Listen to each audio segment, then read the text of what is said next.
When it comes to home buying, most people don't know what they're buying. Let me tell you how not to be one of them. Coming up.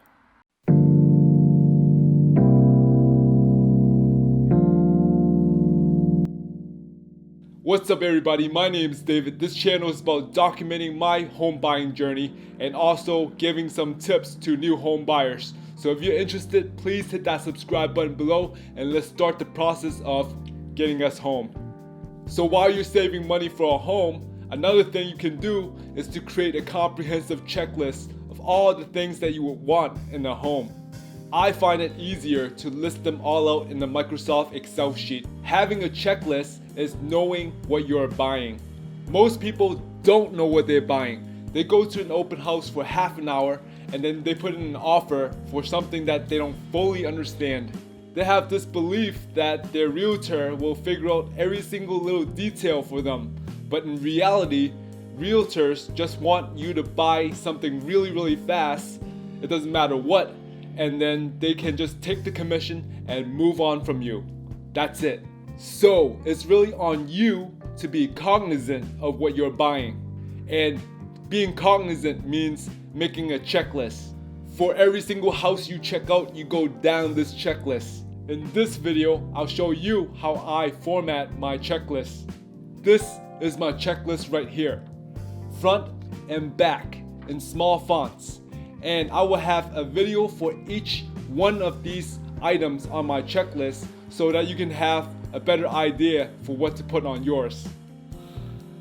I have many items on my list. I can really be a nitpicky guy. Maybe that's why I'm not married yet. But I swear, I don't have a checklist for a wife. Or do I? Almost anything can be a checklist item. I usually phrase them as questions. It can be as simple as, what is the size of this yard? Or it can be as ridiculous as, what is the street number of the property and is that my lucky number? Some people can be pretty ridiculous.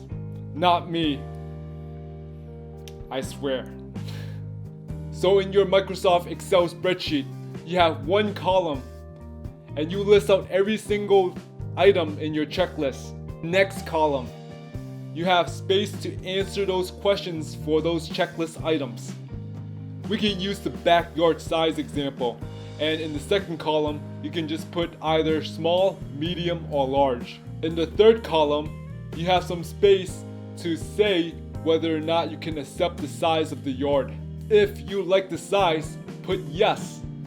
And if you don't like the size, put no and immediately move on to the next property. You don't have to waste time finishing the checklist at that point.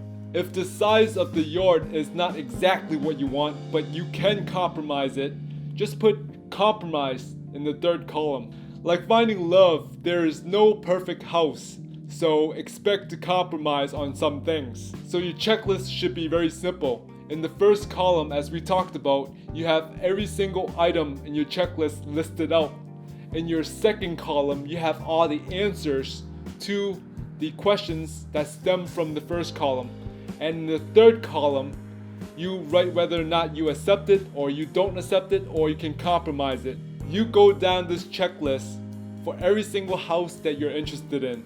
After you go down the checklist for every single house that you see, you throw away the checklist with the no's on it on the third column. If there are no's on it, you throw it away and you never see that property ever again. But the properties with the yeses and the compromises, you count all the number of compromises. And if you're okay with these compromises and the rest of the checklist items are yeses, you can move forward and tell your agent to put in an offer for this property. And that is your checklist. Again, I will have videos on each item of my checklist so you can get an idea of how I think and whether or not it will make sense for you to put those items in your checklist. This video is just to get you thinking about the checklist. Stay tuned for more videos, it's gonna be fun.